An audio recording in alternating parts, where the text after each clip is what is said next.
Can we be happy without friends? Is social minimalism the way forward? Can you get by with just a minimalist approach to your social circle and social life and still be happy and fulfilled? Let's take a look. Do the friendless or socially isolated people deserve our pity? Or do they deserve our respect for figuring out true happiness by themselves or with minimal close friends of their choice?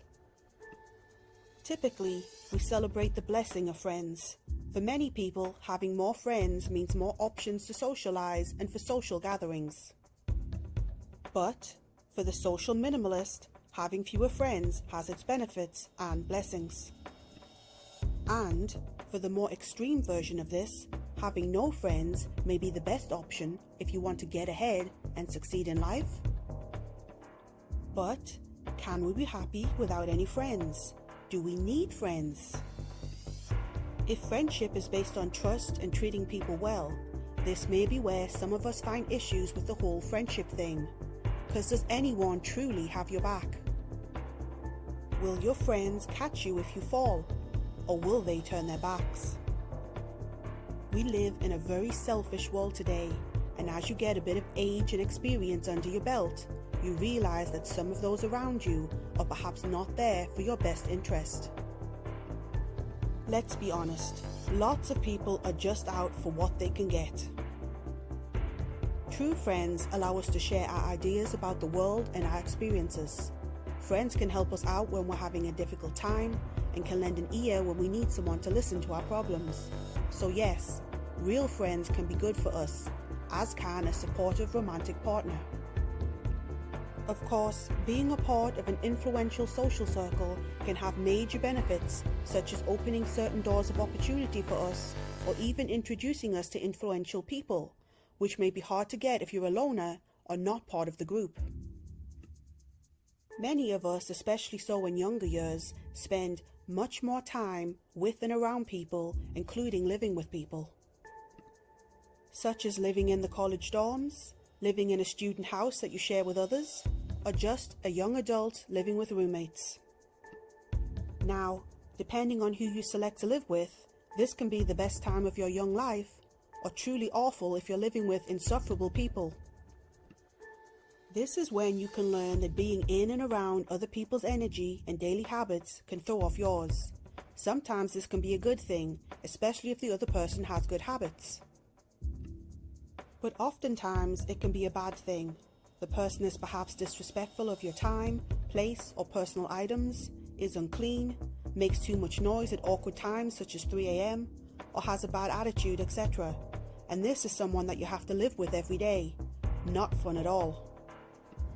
Here, you may learn that you are the type of person that thrives best mostly by themselves, enjoying their own company and energy, with peace and quiet time to think for themselves and to ponder your goals, dreams, and aspirations. This, of course, doesn't mean that you have to be a complete and total hermit, but you've realized that you enjoy your own company more, and if so, you should cherish this time and learn about yourself and grow. Reading is a great way to spend time by yourself whilst learning and growing. This can be a great thing, as if you want to prosper and progress in life, spending time with yourself and your own thoughts and putting time and energy into your dreams can get you far ahead in life. You will unlikely progress to great heights in life unless you're not afraid to disappear into monk mode for 6 months straight and get to work on the project at hand. These solo events can put you light years ahead of the masses. Liking and enjoying your own company and time has many benefits, as those who enjoy being alone tend to actually like themselves more than others and trust in their own thoughts and mind power. This is a true superpower when used wisely. Other people can mess with your time and energy if you let them, and knock you off track and off balance. Do you know that you are the average of the 5 people you spend the most time with? Show me the 5 people who you spend the most time with, and I'll show you who you are. Don't like that thought? Well, if those 5 people are not doing anything for you to progress your life further, it's time for a switch up. Or just be by yourself for a while and enjoy your own company. If you feel like perhaps you need some new like-minded friends, say on a personal development path like yourself, or just looking to better their lives, and you don't currently have that in your life, you can use the power of the internet and social media to reach out to like-minded people. Today, we have many options with our technological advances, and we can reach out to almost anyone in the world at any time. You can find forums or social media groups and people interested in the same topic that you are online. You can even find some local groups also. Just be super careful if you plan to meet up in person. It will be recommended for online only for this to avoid stranger danger. We can also find a mate with the many online dating apps and options, whereas just a decade or so earlier this was not really the norm and we had to go to social gatherings to meet someone. And really, for this, it is still the best option for finding a romantic partner, meeting someone in a real-life situation. Online is not for everyone though, so if you want in person, then join a safe local club or group that meet up on the weekends in a public space, so it's safe. Find a group you like that has a mix of different people, anything that you personally like to do or have interest in, say painting, book swaps, sports, gym, walking, etc. If you feel the need for social interaction, but with like-minded people, then I would recommend to do this to reach out and meet new people. In today's world, however, of everything online, from dating to chatting to gaming to even talking over FaceTime, it seems it's slowly becoming irrelevant to engage in social activities these days, with the increasing amount of options that technology offers. In the future, we may find that many of us no longer engage in real-life interactions, as lots of these social activities may move solely online, perhaps even in virtual reality. Who knows what the future holds, but it looks like it could head there. But hopefully, most people will decide to keep at least a couple of real people close at hand. Now, having real friends in the physical sense can be a great experience, especially when we are young. In fact, it can be argued that it is necessary and needed having interactions with people to learn and grow. But true friends can be hard to come by, ones that really have our backs, and having friends can come with its downsides. Friends can be a blessing, but they are not essential to survive anymore, as perhaps they once were when we needed connections to do even basic things, such as live, eat, and do many essentials. These are now mostly solo activities. Many people are super busy with their lives and family and don't have the time anymore to be the friend to you that perhaps they once were in younger years, and this is a normal part of growing up. So what are some of the other costs that come with friendships? Time. Do you want to trade the little free time you have for other people?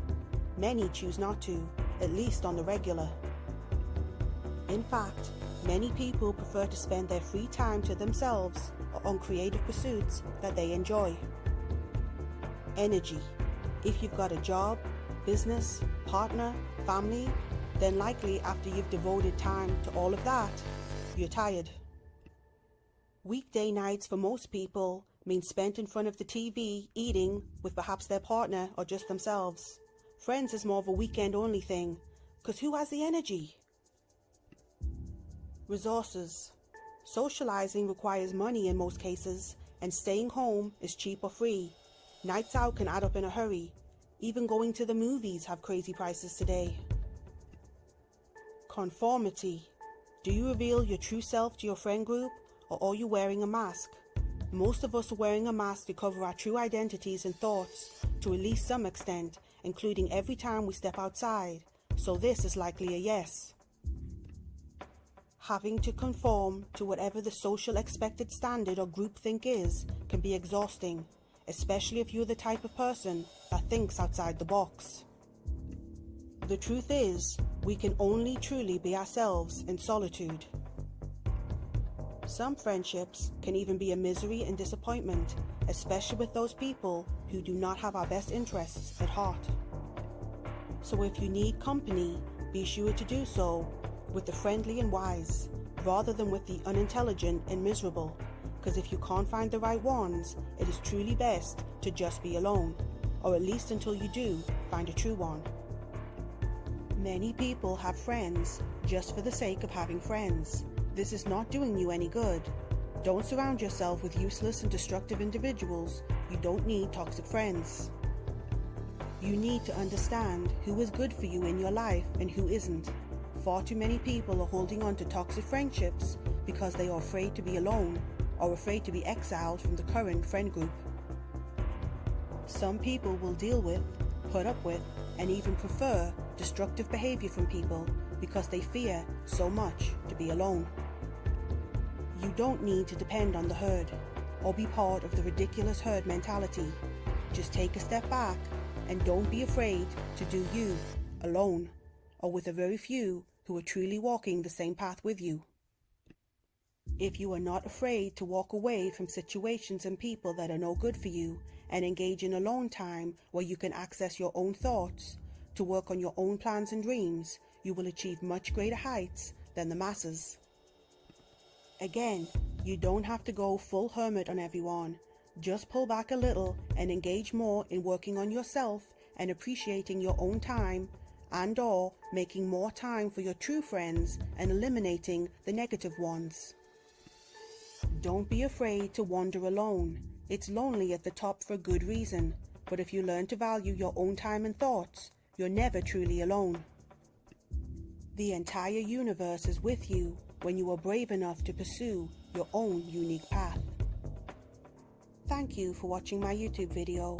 I hope you found some interesting points that will work for you, and if you found this helpful, please consider giving me a like, as that will really help me out, and subscribe for more content.